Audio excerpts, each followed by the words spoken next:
এই যে এই হলো আমার গোপু সোনা। দেখো কত আয়োজন, কত কিছু সাজিয়ে গুছিয়ে নিয়ে বসেছে। তালের বড়া, ফুলকো লুচি, আরও কত কিছু।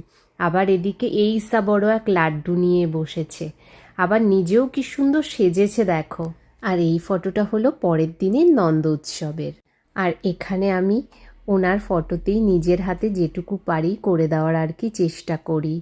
দেখো তানি আবার এখানে গপু দাদাকে ড্র করে নিজের হাতে বসিয়ে রেখে গেছে। আর যেহেতু আজকে লোকনাথ বাবারও জন্মতিথি, তাই লোকনাথ বাবাকেও সব কিছু সাজিয়ে নিবেদন করেছি। আর এটা হলো আমার ঘরের সিংহাসন। জানো তো, এবার আমি নারকোলের নাড়ু করার জন্য এই প্রথম গুঁড়ো গুড় বা পাউডার গুড় কিনে নিয়ে এসেছি। পাকটা কিন্তু খুব একটা খারাপ ধরেনি।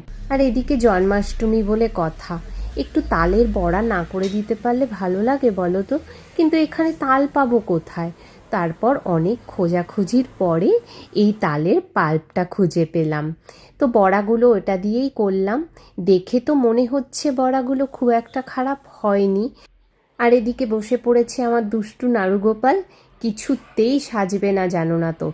তারপর বলেছি গপু দাদাকে যেমন সাজিয়ে দিয়েছি তোমাকেও তেমন সাজিয়ে খেতে দেব। তারপরে সে সাজুগুজু করেছে। আর সে শুধু জিজ্ঞেস করছে গপু দাদার বার্থডে কেক কোথায়। এখানে জানো তো এগলেস কেকটা আমি পাই না, এর জন্য আর দিতে পারিনি। আর এভাবেই সম্পূর্ণ করলাম আমার জন্মাষ্টমীর পুজো। আর ঠাকুরের কাছে এইটুকুই প্রার্থনা করি, সবাইকে ভালো রাখো, সুস্থ রাখো।